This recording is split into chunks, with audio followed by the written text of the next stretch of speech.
Audio boys and girls, it's time for another Jeep Talk Show interview. Today we're going to be talking with Ryan. Ryan, I didn't ask you to pronounce that last name for me. I bet you have to do that for a lot of people.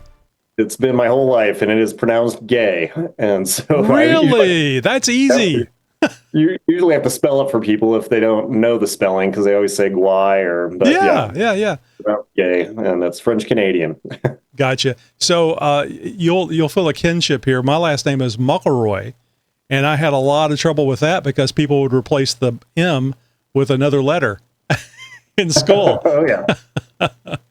So I should have beat more ass when I was a kid. Anyway, Ryan Guay is the CEO, co-founder, and co-inventor of Flathead. It is Flathead, right? Or is it? It is Flated. Flated. There we go. Flated, which makes more sense than flatted. That's a good name for a bad tire. The company that introduced the world's first inflatable truck topper. Since launching in 2020, Ryan has been disrupting. I thought it was disputing when I first saw that. Disrupting the truck and overland world with an innovative gear that's lightweight, packable, and built for genuine adventure. It's not just sitting in the garage, which I think happens to a lot of campers. Either that or they're just on the back of the truck and you never use them. And I think it looks like shit driving around with a nice truck with a camper on the back. I love the idea of being able to use a camper when you want and not have to take up valuable real estate in the garage or your backyard for the camper that the kids are going to play under. Well, we like to think we're helping to eliminate yard art. I live in Missoula, Montana, and there's a lot of old fiberglass toppers sitting on the side of houses on sawhorses or in the backyard, or I've even seen one that was turned into a chicken coop. So perfect. We like to think ours are somewhere stowed away in a garage or even in a closet. Right. And we'll get more into the storage of this because I think the storage on these things is really, really neat. And the storage is actually, you can actually carry it with you if you want to carry it with you all the time. Like you have a tonneau cover, keeping it out of sight of the thieves. And then if you need it, you got it. But anyway, we'll talk more about that in a second. Based in Missoula, is that right? Yep, up here in Missoula, Montana. And he's a seasoned outdoor industry veteran, a proud father of 3, and an active explorer who spends his days chasing new ideas, rigorous testing products, and getting outside with his kids and their loyal black lab. Is that Noche? Noche. I've done amazingly well. I'm horrible. I'm only eclipsed with my reading by my pronunciation of words, or as I like to say, pronunciation. All right. So, Ryan, thank you very much for being on here. And I think one of the things actually, I want to start with this. Did I read correctly? You were a professional bike I don't know if that's enthusiast, if you can say professional enthusiast. I guess it started with enthusiasm.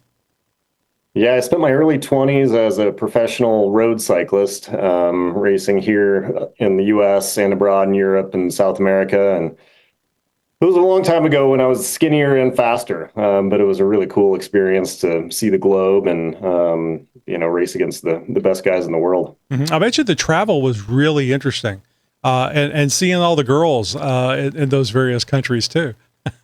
Yeah, I was able to live in Europe for a couple of years, spent a lot of time in South America, Chile, Argentina.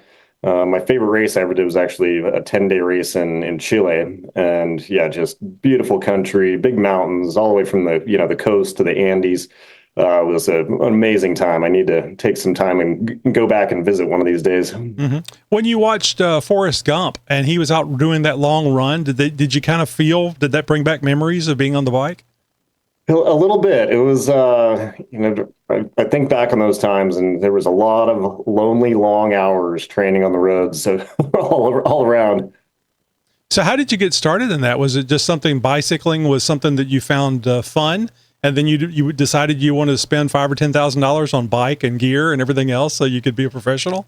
I don't exactly know how it started. I was a ski racer as a kid, and it was like the cool thing to do in the off season to train for skiing. Oh, keep you in shape. That's right.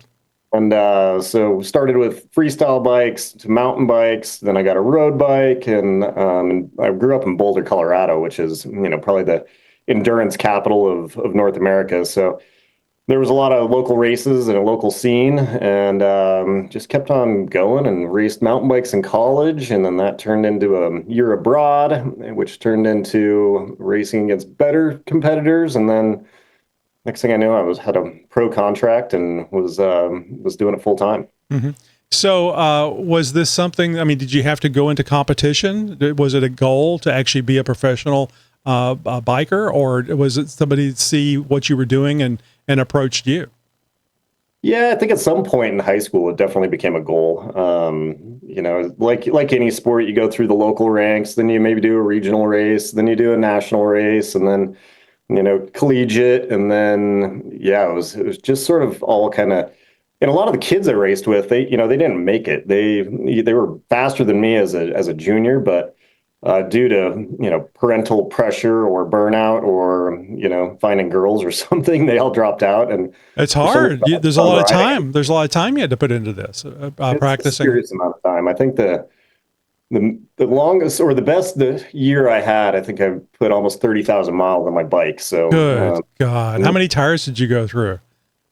A lot. Yeah, I could well imagine. I mean, 30,000 miles. I actually mowed yards so I could buy a Swin 10-speed. And oh my God, it was amazing riding that Swin compared to some of the other bicycles of the time. It was so fast and it was so easy to pedal. I mean, the fun thing, and you probably did this too on whatever bike you had, is riding without holding onto the steering wheel. You just sit up and you're riding. Now at competitive, you probably need to be down so that you can get the power to the pedals.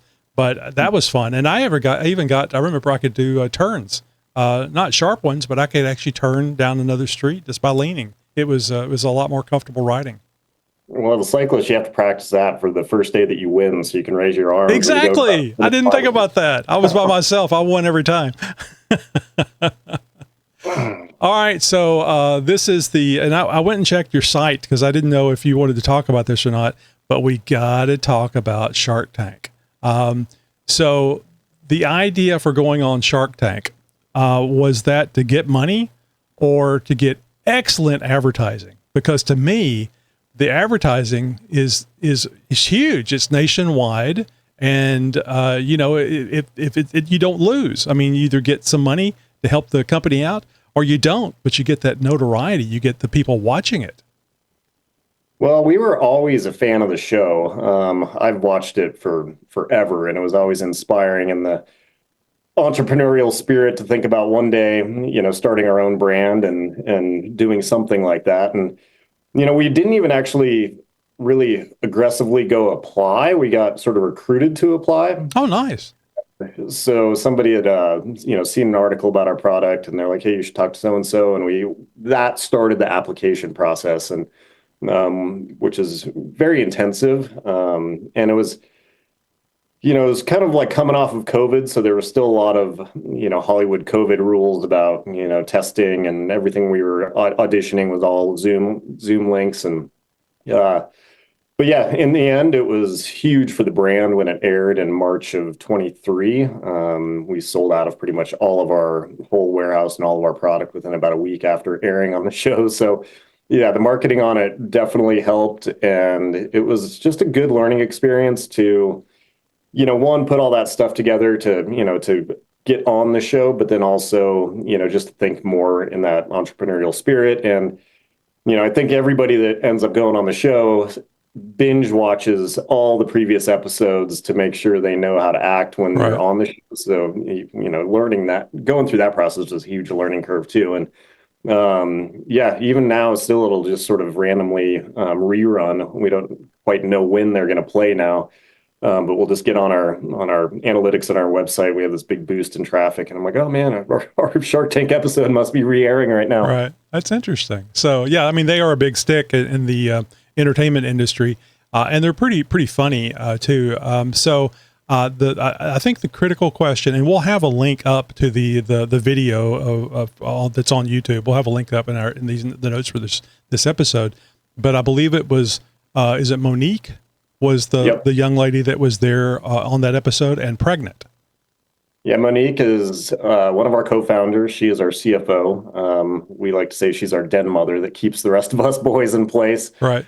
on all things financial. But yeah, she was 7 months pregnant when we filmed. And so yeah, it was kind of nerve wracking. And it actually she ended up going into labor early, just a few weeks after we aired. So luckily, all the timing worked out. She could be on there, and she just nailed her questions when she got hammered on the financial aspects of the business. I thought all three of you did a good job. I didn't see nervousness or anything going there. Which, I mean, you're standing there in front of the bright lights and these multi-billionaires, and you do want to appear well, because you don't want to screw up in front of live TV, or not live TV, but TV that's on nationwide, because you're trying to promote the product. Anyway, the most critical question I have for you today is: was the baby born okay, and what gender was it? The baby was born okay. Her name is Tava, and she was a little bit premature, so there was a little bit of time in the hospital. But The she's a baby great, had her in the baby oven. Yeah. yeah. But now she's growing up and is doing great. Has she made it into any of the videos or anything for social media, storing the baby in the topper, or? I don't know if she's actually made an appearance in anything Oh, yet. you got to do that. You need a dog and a baby. That's it. Those two things. I guess she's about 3 now. Yep, I'm right about 3, and yeah, we've had my kids in some stuff. My wife's been in a couple of photo shoots, and then the other funny thing about Shark Tank was Ken, our other partner that was on there. He was a weatherman in Vail, Colorado for over a decade. And so he was super comfortable on camera, and it was a little bit more unnatural for Monique and I to get up there. And, especially that opening bit is the hardest thing, that is pretty much the only thing that's actually, rehearsed or recorded. And then after you get through that first 30 seconds, then it's all just questions and answers. Yeah. I bet you can't ask him what's the weather going to be today without a long ordeal. And he's doing the hand to the where the green screen normally is. I think they did that bit on Groundhog Day. So anyway, they still call him to do snow reports, and he's very, very well known in the Vail Valley for being that face of Vail TV in the mornings during ski season. Yeah, that's really cool. All right, so the other question I have for you, on any of these, if you want to say pass or it's none of my damn business, that's fine. Whenever you went on Shark Tank, did they have you sign something of things you can and can't talk about? I mean, obviously people are going to want to talk to you after being on Shark Tank, and I think you did several interviews, or somebody from you or somebody else from the company did interviews, because that's a good tie-in. People want to know about the Shark Tank and how it was, and what are the sharks really like, and so on and so forth. But did they have you sign something? Or are you not able to legally talk about some things? There was definitely things signed, and we really just like some of the background stuff, we just don't talk about really, and there's no need to. Really the magic is getting on there and actually, standing in front of the sharks for the very first time. There's no auditioning with them. They don't know what brands are going to. That's interesting. Yeah, that's interesting. So the very, very first time we see them is when you walk out that corridor. So they really have no idea what the product is, or if it's going to be useful or not. No, and then the only other bummer that year was, I think a couple episodes that year they did a live studio audience, so they had changed the size of the studio, and so we weren't able to actually get a full truck in there with our product on. Which other seasons people with automotive products have been able to get a full size truck. So we kind of had to do a last minute. We built like a wood box to actually put the topper on and to make a good display out of it. But I think it would have made a little bit better impact for people to understand if we actually would have been able to have a full vehicle in there. But the sharks were great. The conversation was really good, and even the follow up with those guys has been great. And then also just meeting other Shark Tank companies has been really cool.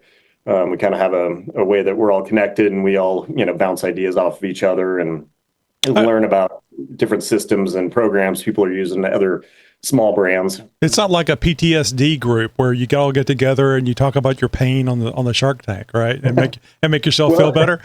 Well, everybody does have a different experience on the show. There are definitely some people in there that weren't stoked about how it went, but luckily for our pitch, they edited it in a way that I think I thought it went very well. I mean, I thought you guys did a very good job. Like I said earlier, you didn't seem nervous. It was a good sell of the product, and you stood your ground on a few things. Now, I got to ask this: how surprised were you when Mr. Wonderful said he has an F-150? I was surprised. That was one other thing we tried to do some research on ahead of time. Is you're always like, well, who do we want to make a deal with? And I was trying to research all those guys to see who had trucks and what trucks. And oh, nice, yeah. That was kind of hard to find. I definitely didn't know he had an F-150, and he could have been lying too. Who knows? But it was interesting. What we did learn about Daymond John, who we were doing a deal with, was he's a full outdoorsman. He's into being in the woods doing stuff. He's a big fisherman, a bass fisherman, and that's interesting. I had no idea. Yep. Yeah. So you guys made a deal with, I believe you said Daymond, and so it was it wasn't the deal you were asking for, but it was something that he came up with. And I'll just mention this before we go into this. I sat there and watched all the sharks talk you guys into taking the deal. And it reminded me of the meeting that they had in Finding Nemo, where fish are friends, not food. You had sharks talking you into getting into the mouth of another shark. So I'm hoping that deal worked out well for you. Again, the whole process worked out great, and Daymond and his team were great. And, but yeah, it's a nerve-wracking moment when, they make you a deal up there and you're trying to do the math, and that's 100% live. You have to make that decision in front of them, and you don't have, a notebook or a calculator or, anything. We had to basically whisper back and forth and decide if we were going to take the deal. And so, yeah, it was a great experience, and continues to be. So when you guys were having that discussion about whether or not to take the deal, was it a vote of there was 3 people making the decision. Was it 2 out of 3, or was it 3 for 3? Was it unanimous, or was it I don't like this, but whatever you want to do, that type of thing? It was pretty unanimous between the 3 of us. The hard part was that we have 2 other partners in the business that weren't there. So. It's their fault. They should have been there. Yeah, we had to. You should have done call a friend. That's what you should have done. We had to have a lot of meetings ahead of time to be like, okay, what can we take? What are we not going to take? And so that was the nerve-wracking part. It was like, I think this sounds good, but we couldn't phone a friend or couldn't actually call those guys and verify it. But you could ask a shark. What do you think I should do? which I still think is, they were nice, but I just kept thinking about it was, what are these people doing? I mean, they're trying to talk you into doing the deal, and anyway, the thing that got me is that you went with the deal and you went with Daymond, and was Daymond, not that it was his job, but did Daymond try to help you guys out with things that maybe you weren't familiar with, not having as much business experience as he had? Was he instructional? Yeah, absolutely. And, there's a little bit of time between when you, film and obviously when it airs. And there's a lot of, some good help from Daymond's team on, preparing us for, that moment when all of a sudden we were going to be exposed to, the nation worldwide. Super supportive. And, just again, the whole Shark Tank team, the Sony team, the producers, all of it was just a great experience. And I'm looking forward to, they have some reunions every once in a while, and where some of the sharks show up, and I'm looking forward to one day having the time to actually attend one of those and go see those guys again. Did Daymond actually come out to your site? Did he look around? Did he see how things were how the sausage was being made, so to speak, or was it all remote? There were some good meetings.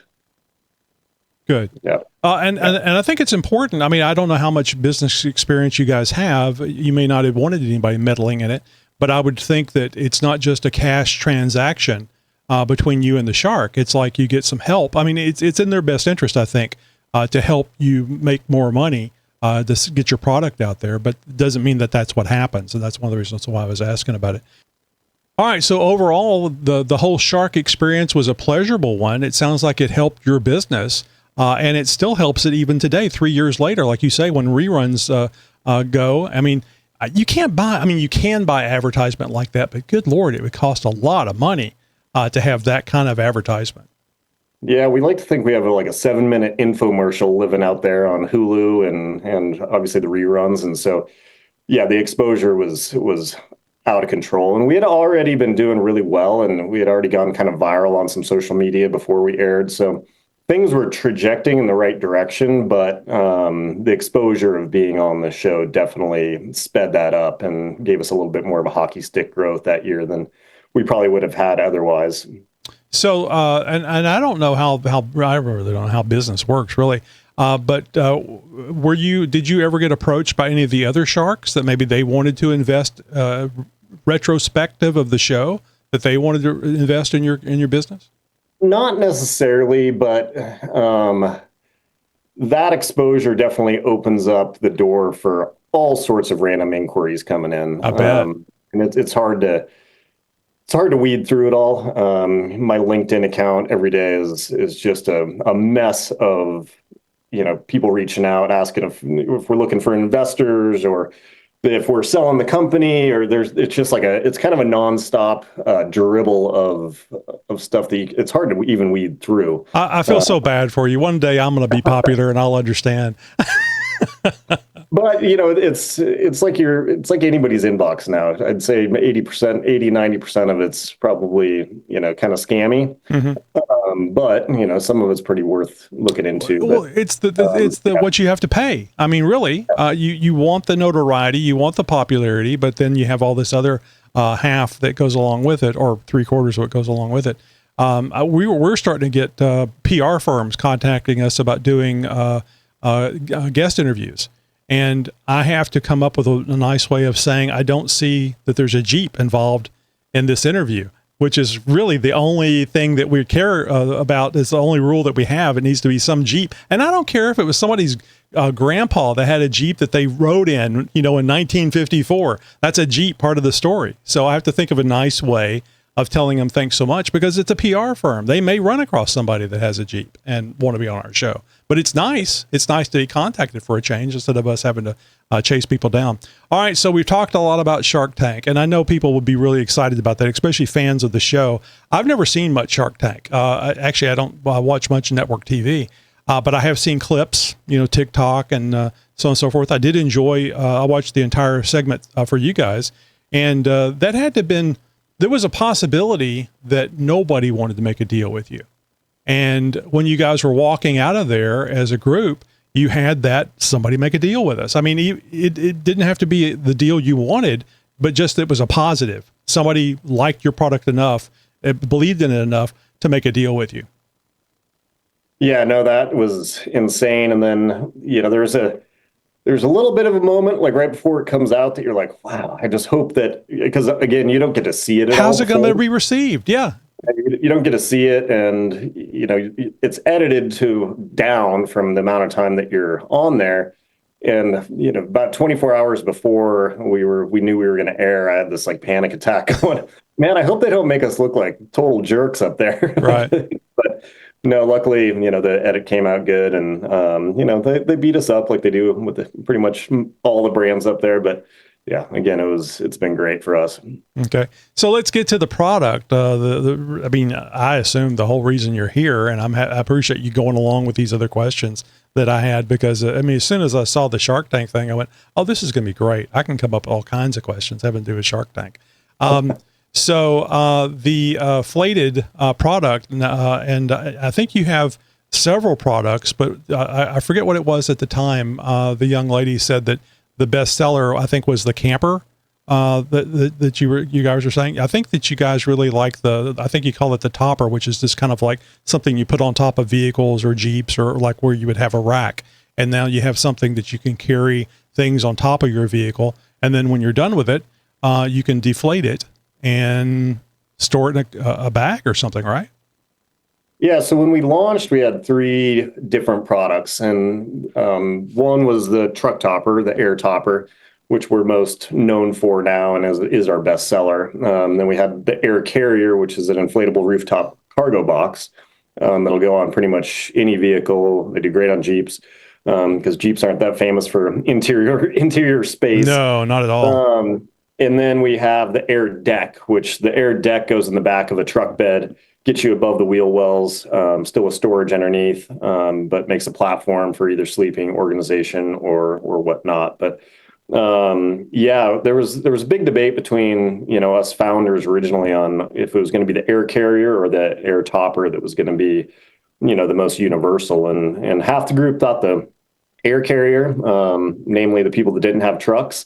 And then there was two of us that had trucks that were like, I think this topper is going to be, a game changer. So, the whole idea, the flated air topper is, I'd consider it more like a backpack for your truck than a camper shell. When you put a fiberglass shell on your truck, generally it's a kind of a pain. Mm-hmm. It's heavy.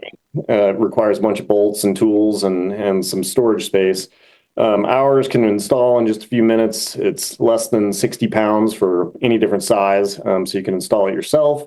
And then if you need to get your truck bed back, you just unstrap it from the truck, throw it in the yard. You can deflate it and roll it up, or still leave it, inflated. But really, it's the convenience of having a truck topper when you want it, but being able to take it off and get your truck bed back. Yeah, exactly. So was I correct earlier in as much as now what's the one that goes in the truck bed? What is that one called? That's the Air Deck. Okay. So the Air Deck, you can completely air it down and put it in a backpack. Is that correct? So yep. I think that's a wonderful idea because most of us don't have a lot of things in our truck bed. I have a Gladiator, a 2021 Gladiator. So I think the cool idea, I went to EJS back in 2023 and I bought one of those little tents that fit, over on a 5-foot bed. I don't fit in a 5-foot bed, but the tent goes all the way to the tailgate. So there was enough room for me to lay in the back of the truck. So with your device, I could have done the same thing. The nice thing about the tent was it was all rolled up and stored, and then I took it out and hooked it up to the bed of the vehicle. So you could do the same thing with your deal. Does it come with some sort of air inflation device? Did I see a bicycle pump? All of our products come with a manual hand pump. Mm-hmm. And then we have different, upgrade options. We have electric pumps that plug into the 12 volt. We have a battery, lithium ion battery pump that you can just inflate it there. We also have compressor adapters. We inflate them sometimes here in our shop with just a shop vac on blow mode that blows it up really fast. And then you top it off with a hand pump to get it up to 5 to 8 PSI. But, those tents are super convenient. The nice thing about ours is you can put it on at home and put all your stuff and then, drive out to Moab with it, installed. Perfect. I was going to ask about that. So you can drive with it on there. Yeah. Yep. I was sure you could drive with it on, but there may be a max mile per hour that you could drive. But if you can put it on there and get on the highway and it stays on there and it does what it needs to do. Is there any noise that you've noticed generated by it? 70, 80 miles an hour? No noticeable extra noise. It's very, very rigid on there. You can actually stand on the roof of it. There's D-rings up there, so you can haul stuff on the roof. Like paddle, nice. Kayak. Yeah. But yeah, there's really no noticeable noise or drag. The one thing, like any topper, it just creates more surface area. So in crosswinds, you can kind of feel it a little bit more, but sure. You'd feel the same thing with an aluminum or a fiberglass topper. Right. It's all about storage, really. What do you do with this thing when you're not using it? And I think a lot of trucks, you put the camper on it and it stays on there for the rest of its life, simply because, you don't want to store it in the yard or take it off and put it in the garage. The nice thing about this is that you can deflate it, put it away, and it doesn't require a lot of square footage to store it, which I think is the coolest thing. Now, I think everybody, unluckily, has been on an air mattress, and I'm not talking about anything that you guys may have, but everybody's been on an air mattress. And if you're a fat boy like me, you know that air mattress is not going to make it more than a couple hours, and you're going to wake up with your butt on the floor because it just doesn't hold. But you guys have a different type of technology, because I remember the first thing the shark saw was a little like pillow size thing, and it showed, there you go, that's it. It shows all those little nylon, I think it was, strings that help give it rigidity.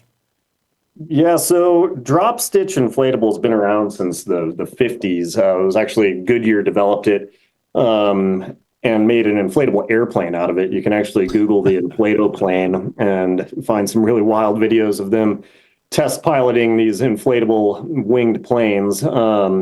But in the past, 20 years has been most used in water sports. So in stand-up paddleboards, whitewater kayaks, raft floors, other things like that. And you'll also see it in a lot of the gym mats now. If you go to a gymnastics gym, you're going to see like a 30-yard one that they're doing the tumbling on. So right. It's technology that's been out there. We were just the first ones to be like, hey, I wonder if we could put it on the back of a truck and make it a topper. Mm-hmm. So what do those things do? I know that it gives it rigidity when the air expands it, but what does it do for compression? So this one here only has about 5 PSI in it, and you can stand on it, you can knock on it. There's a little bit of a give, but really the drop stitch provides a stopping point for the material. So we can do it in 2 inches, 4 inches, 6 inches, but those nylon threads keep it from basically turning into a balloon. So that's how we can make the panels.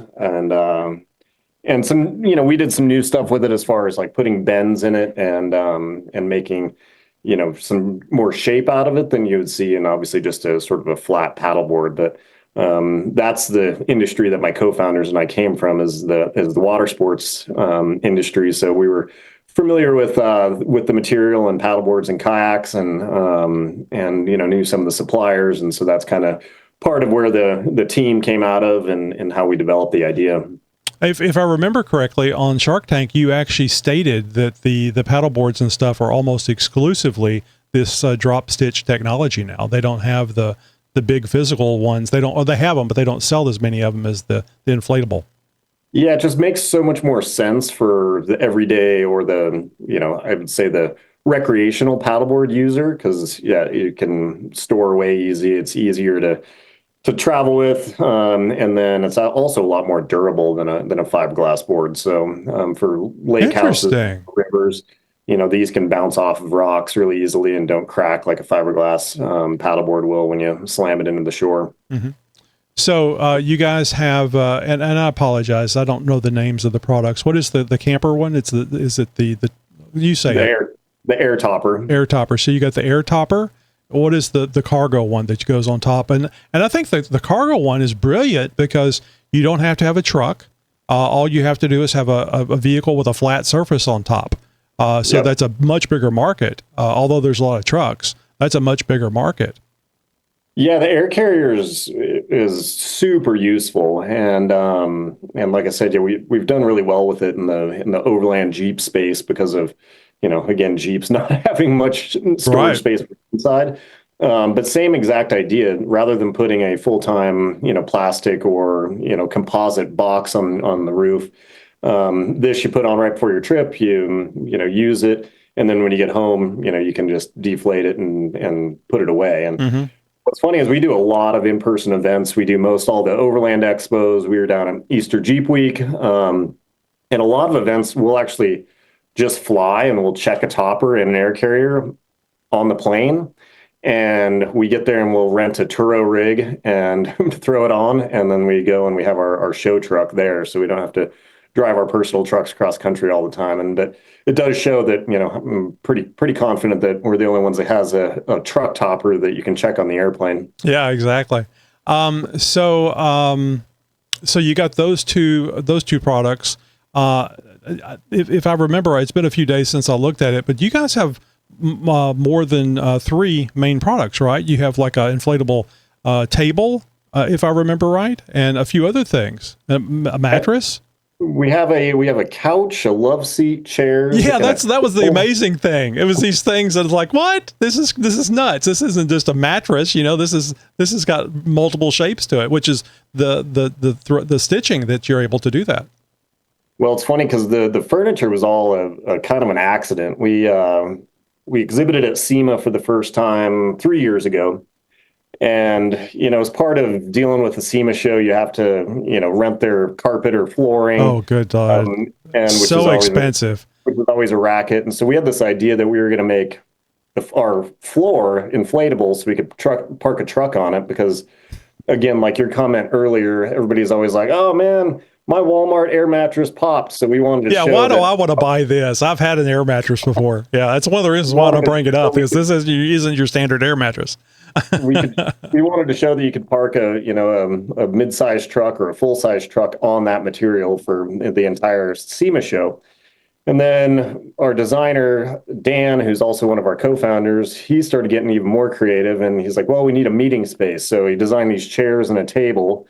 And then we designed the walls and then a sign, and our entire booth was inflated out of, our material. That's brilliant. But we weren't even through setup day when all the other vendors around us were asking us about the furniture, because they saw how easy it was for us to bring it in and inflate it.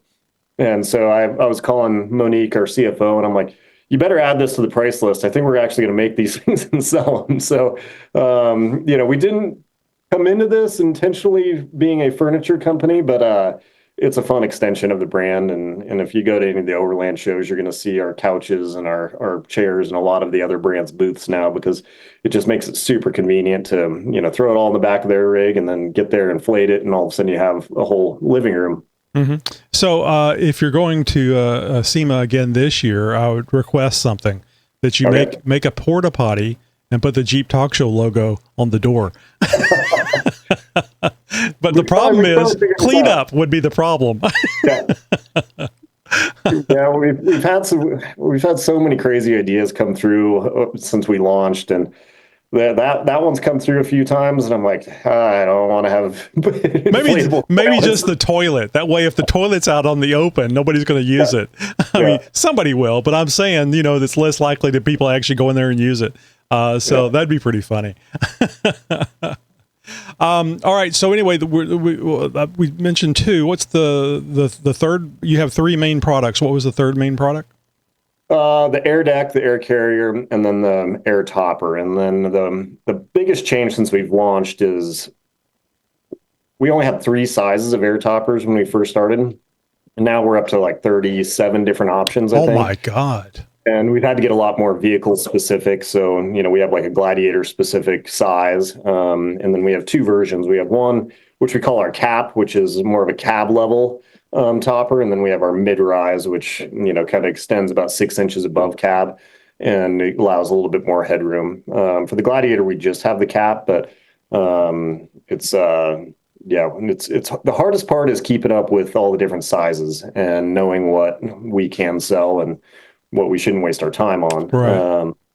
So every manufacturer makes them just a little bit different. And and then you have to worry about the model year, because they always have to seem to have to tweak it occasionally.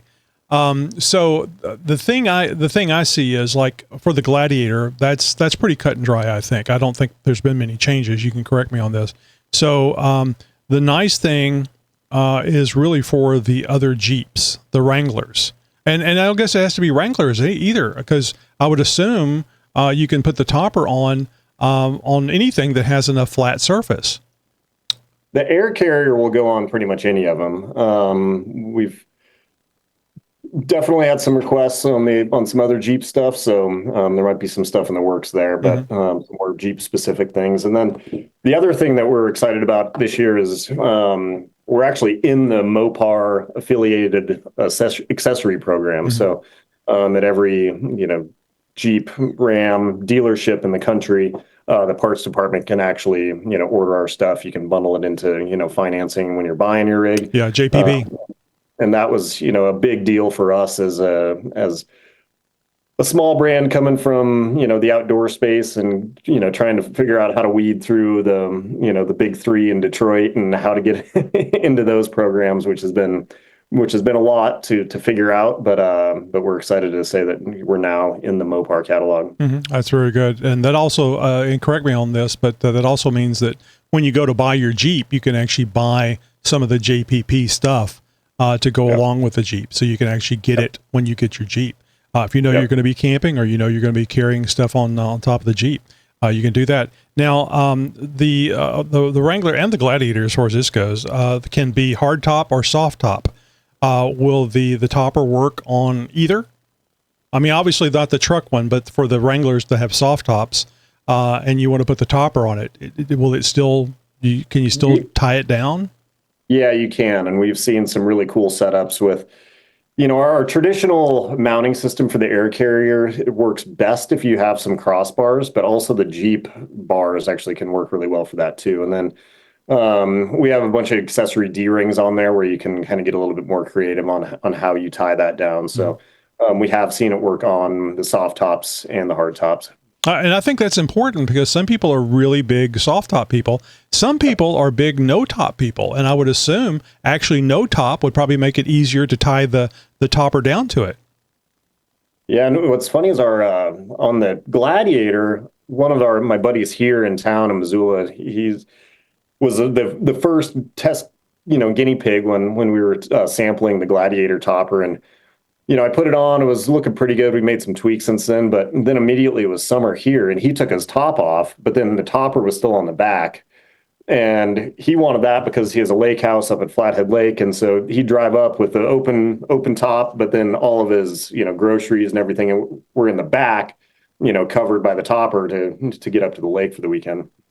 Which is handy. I mean, you get the open air environment, plus you get a little security for the other stuff. Now, I mentioned earlier that I have a tent that I can put on the back of my Gladiator, and you have to put the tailgate down so that anybody that's 6 foot or more, really 6 foot's about the limit, can lay down straight in the Gladiator. There's always diagonal, but what do you do if you want to use the 5 foot bed to sleep in with your camper that's on there? Do you have to have your feet hanging out? I mean, it just goes as far as the tailgate, right?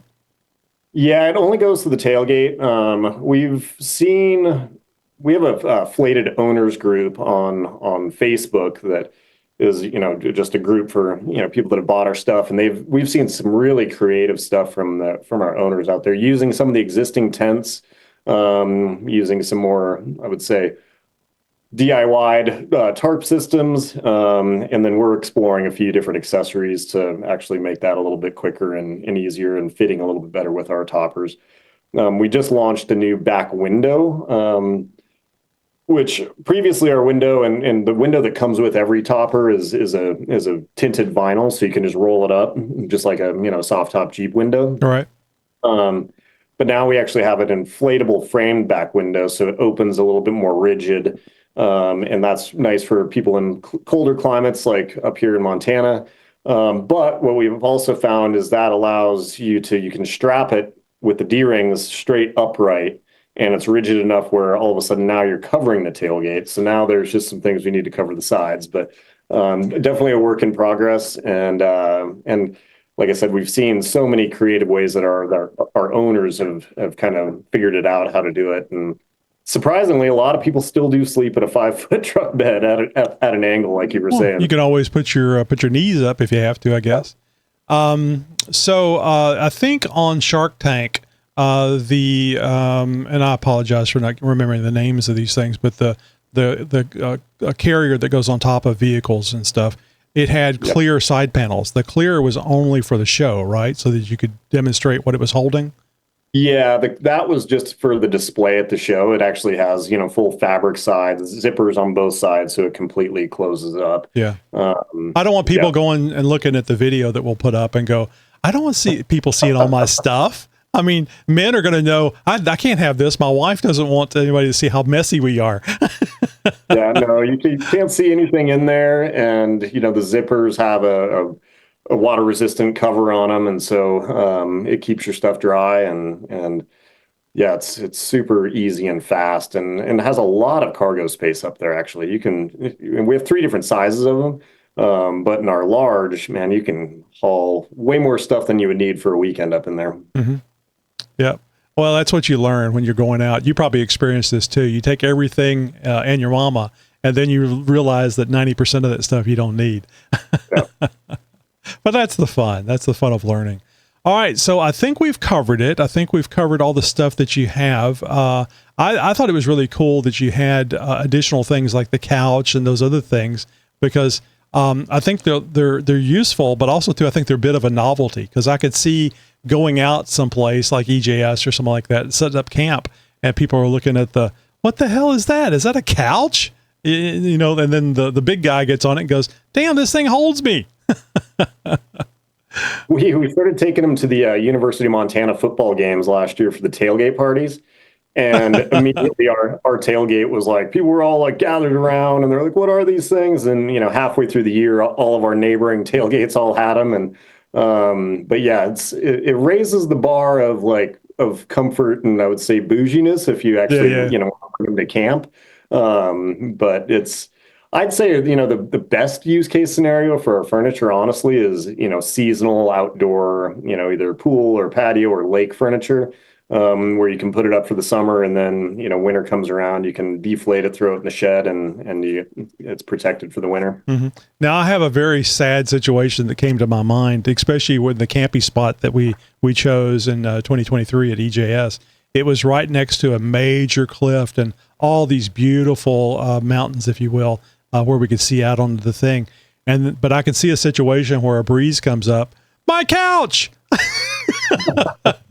These things are relatively light, right? I mean, if it's a strong enough wind, it's going the same way that the trampolines go during a storm. Yeah, I mean, we get the question a lot, and I've definitely been in wind enough where it'll like blow over, so to speak.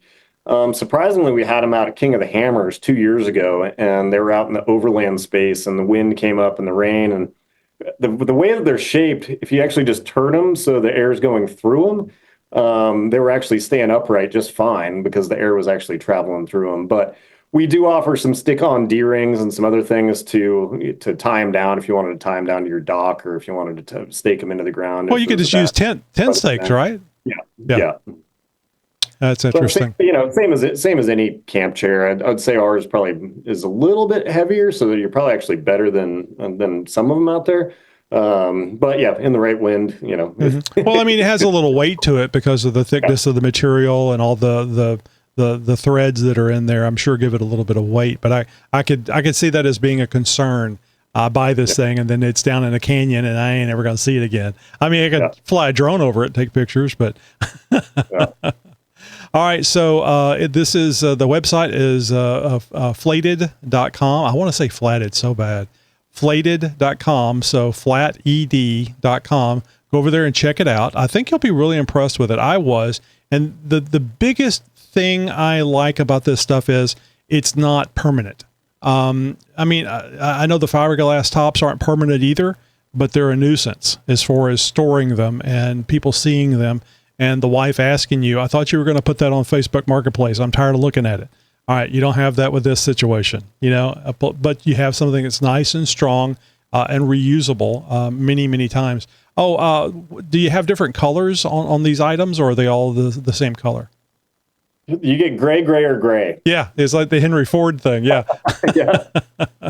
We do have a white version. We have a collab with Chevy, actually, and so we have a couple of sizes in a white topper that also have the Chevy bow tie on it, and that might be extended out into some other sizes here in the future. Obviously not with the bow tie on it, but yeah, the gray has just been so nice and universal that, you know, it really looks good and kind of rugged on almost any color. Once we go down the whole color route and color matching, that opens up a whole different can of worms. Oh God, the inventory alone. Yeah. And so and then also heat, you know, we get asked for black toppers a lot, and black inflatables are generally a little bit questionable, just due to the heat and the expansion. Right. And then also just the usability of it. We've measured the temperature inside and out with all the different colors, and it's wild how much hotter, you know, black is on the inside versus the gray. Yes, absolutely. So, You so could for right probably, now, we're stuck with and staying with the gray. But I wouldn't be surprised if in the future we had some, some limited runs of some other fun stuff coming out. sure. You guys don't do anything or haven't considered doing anything with like company logos and stuff on the toppers, have you? Well, we do have the Chevy collab, so we have a Chevy logo on a couple of them. But I mean, like if some company, they wanted to buy several of them, they were going to EJS and they'd like to, help advertise that. I don't know if how much surface area is available. And I'm sure there's a lot on top, but unless you're in a police chase, it's probably not going to be seen. Well, I can break this news here. We are launching a windowless version that should be available early June. That's not on the site yet. It's been maybe seen by a couple of people in our testing, but part of that is for the idea of fleets and logoing, Yeah. because then you have a bunch of space on there that you can logo it up. And we've had different people logo our furniture and even the toppers just with like really nice, good vinyl. We've actually even had some people wrap them, which is interesting. Oh, that is interesting. But the windowless ones, I think, are going to open up a really cool opportunity to actually do some customization, put your company logo on there. And again, what's nice is if you do that, you can take it off when you don't want your company logo on your truck.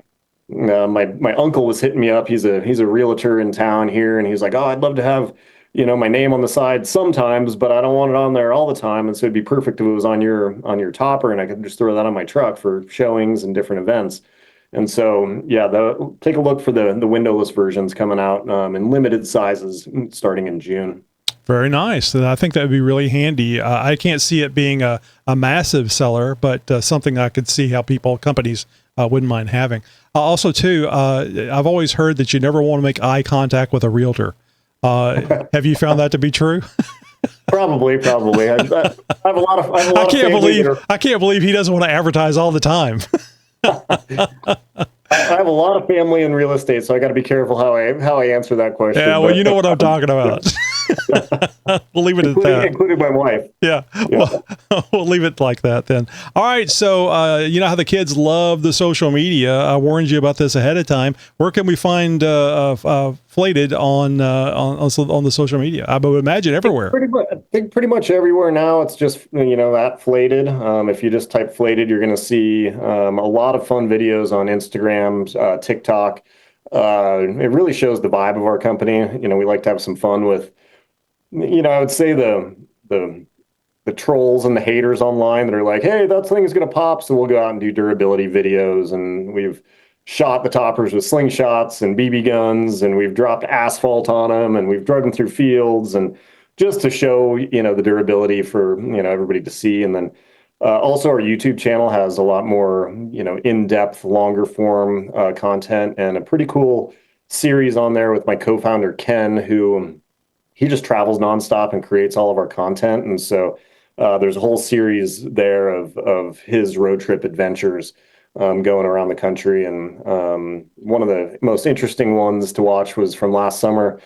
We actually went up to the Alaska 4th of July car launch. I don't know if you've ever seen footage of that, but every 4th of July they launch. Oh, launching. You mean like in the air? Yeah. Yes, I've seen some of those.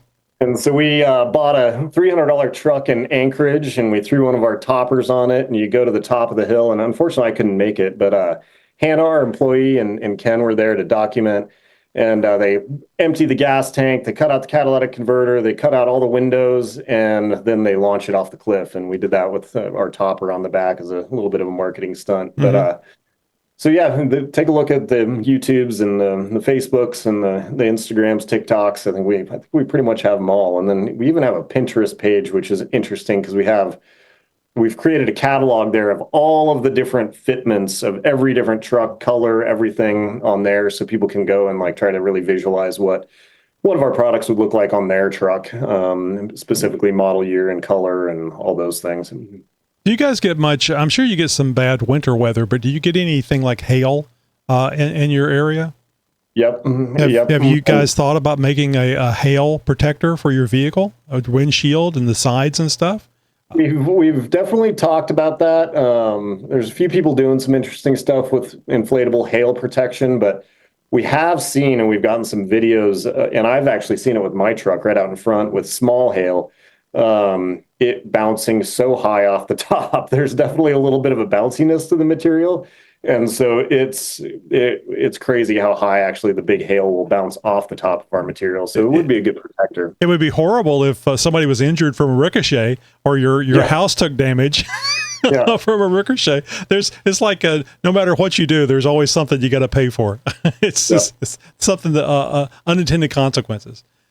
All right, Ryan. Well, I thank you very much. Thank you for going through all the Shark Tank stuff, but I'm sure that you're used to that. I imagine people just talk to you about that, just walk up and talk to you about the because they see you and they, aren't you that guy? That type of thing. So appreciate you going through that with us. And again, we'll have the clip in our notes here for this episode. Ryan, continued good luck with it. It sounds like you guys are doing great. It sounds like the Shark Tank was a blessing for you guys to get on there, and I'm really glad you didn't have to work hard to get on there. That was kind of like a mutual thing. If I remember what you said correctly, so that's the thing I was surprised about, because I would think everybody that has a product, especially if it's new, you want to increase sales, you want to get more awareness. Being on a national show like that just had to have been a gold event. I know it was. It could have gone either way, but I think it really is a big help. And if you're a podcaster, that's one of the things you want, is somebody to know about who you are. So you're doing a great show, but unless the people know how to find you, it doesn't matter. Same thing with products. Absolutely. All right, Ryan. Well, go ahead.